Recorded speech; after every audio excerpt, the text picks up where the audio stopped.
Hey guys and gals, Jim here. I thought I'd do this little update and kind of like a little bit of helpful information on this Moebius 350th scale Discovery XD-1 from 2001: A Space Odyssey model kit that just got released. I started working on it last night. I did all the most difficult part of it is all these little cargo pods. There's 5 different sizes. All total, there's 60 of them, and that's 60 of them. There's 2 pieces, top half and bottom half, so you're talking 120 pieces. They are small. There's a ballpoint pen, so you can see this. These are the smallest ones. They're numbered, so when you assemble these, you're going to have to keep them in a specific order, separate. They go according to 4A, B, C, D, and E. But anyway, these are all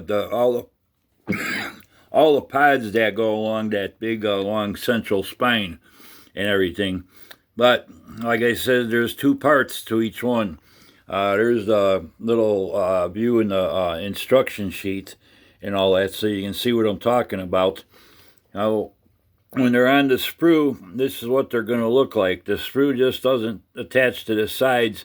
It kind of comes up, and this is a real large drawing, so you can see you got your part here, and you got your one side of the sprue, the other side of the part connected to the other end of the sprue. No matter how you clip them, if you clip them this way with your nippers up and down, or you clip it there, besides clipping the parts off the sprue, you're going to have to take your X-Acto and make sure that's all flush. Otherwise, the parts won't meet right, and the upper and lower half won't have a solid joint. You'll have a gap in there. There's a lot of trimming, and as you can see, like I'm showing you, those parts are small. These are the smallest ones. There's some of the larger ones there. There's some different. Like I said, there's 5 different sizes.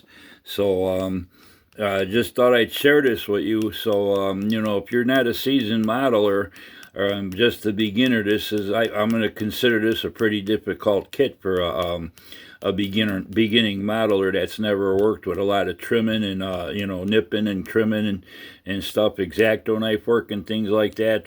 And these joints, these connection points with the sprues, they're very tiny and stuff, and some of them are inside of a depression and stuff where you can't get the tip of your nippers in there just right to get that flush. So you're gonna want to use the tip of your X-Acto. So I just wanted to point this out so all you guys know and all that, and what's involved. This is probably, I don't know what skill level they're calling this. I don't think it has anything on the box. Skill level 3. I'd probably put it more at a 4, or possibly even a 5 with all this little nipping and stuff. That's the issue with the smaller scale on this and everything. But wanted to point that out. I did assemble the rear engine assembly and stuff, so you can kind of get an idea, just how much smaller this is than the 144th, but it's like, a third of the price too. So, and it doesn't take up a whole lot of space. The thing I like about this scale, I'll be able to, use it display with, size comparison next to my 350 at Refit and TOS Enterprises and things like that. I've got other kits. I've even got a couple 350th scale, my Arizona and stuff. So, you can kind of show size comparisons, just exactly how small this was. The Enterprise, you're talking 36 inches. And the Refit, so this is only 17. So, but this wasn't a big, ship like the Enterprise. This was just an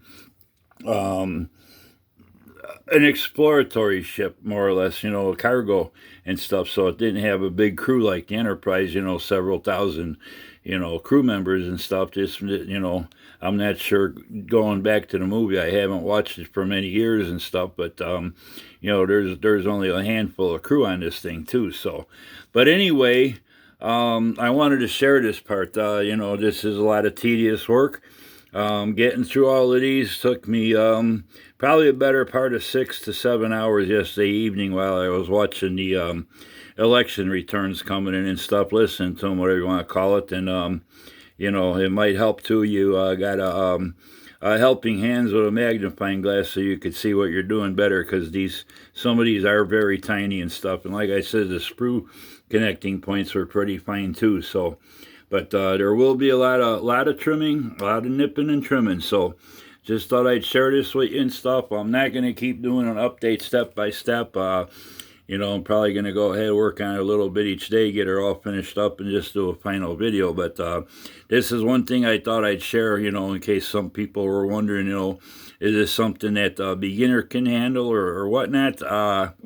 You know, I'm not one to say. I've been modeling for, you know, a lot of years, like 50 years, solid and stuff. So, you know, I got a lot of the, you know, the skills down and stuff like that to deal with stuff. But a lot of the beginners, you know, they might get this and it's like, wow, I spent $50 on this and it's too difficult for me to build and stuff. So I thought this would be some useful, helpful information for everybody out there. So that's why I decided to post this. So anyway, till the next time, you guys all have a good one. Thanks to all my subscribers. Thanks to all my new subscribers. Thanks to all the comments you guys have been leaving me. Thanks for hitting the like button and all that stuff. Hope everybody's doing well. Stay safe out there. The COVID's getting worse all across the country. And hopefully something, you know, something changes sometime in the near future and stuff and all that. So till the next time, you guys all take care. Have a good one. Happy modeling, and we'll talk to you soon. Bye.